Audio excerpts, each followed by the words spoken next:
கோவையில் ஜூபிலேண்ட் தமிழ்நாடு சர்வதேச கண்காட்சி துவக்கம். 3 நாட்கள் நடைபெறும் இதில் ஜவுளி, உணவு, கட்டுமானம், சுகாதாரம், செயற்கை நுண்ணறிவு, தொழில்நுட்பம் என்று பல்வேறு துறையினர் பங்கேற்பு.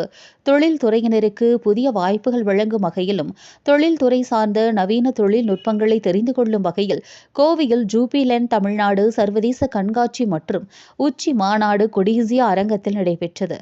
ஜனவரி 29 துவங்கி 3 நாட்கள் நடைபெறும் இதில் தொழில்துறை சார்ந்த பங்கேற்பாளர்களுக்கு பல்வேறு வாய்ப்புகளை வழங்கும் ஒரு தனித்துவம் கொண்ட கண்காட்சியாக நடைபெறுகிறது.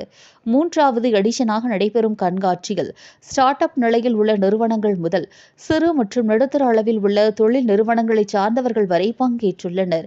சுமார் 300க்கும் மேற்பட்ட அரங்குகளில் ஜவுளி, உணவு, சுகாதாரம், பொறியியல் பொருட்கள், எலக்ட்ரானிக், ஆட்டோமொபைல், தகவல் தொழில்நுட்பம், செயற்கை நுண்ணறிவு தொழில்நுட்பம் என்று உலகெங்கிலும் உள்ள பல்வேறு துறைகளைச் சேர்ந்த தொழில்துறையினர் தங்களது தொழில் சார்ந்த தகவல்களுடன் காட்சிப்படுத்தி விளக்க உரை வழங்க உள்ளனர்.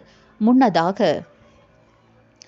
ஜூபிலேண்ட் கண்காட்சி துவக்க விழாவில் அபுதாஹிர், ராம்குமார், இம்தியாஸ் ஹமீத், சந்தோஷ், ராதாகிருஷ்ணன், முகமது நாசர், சதீஷ்குமார், டாக்டர் தீபக் ஓஹ்ரா, ஹமீன் ப்ரூச்சா, இர்ஃபான் மாலிக், கார்த்திகேயன், அலெக்சாண்டர், டோடோ நோ, அப்தல்லா, புகாரிர், எம்ஜி ராஜா உட்பட பலரும் கலந்து கொண்டனர்.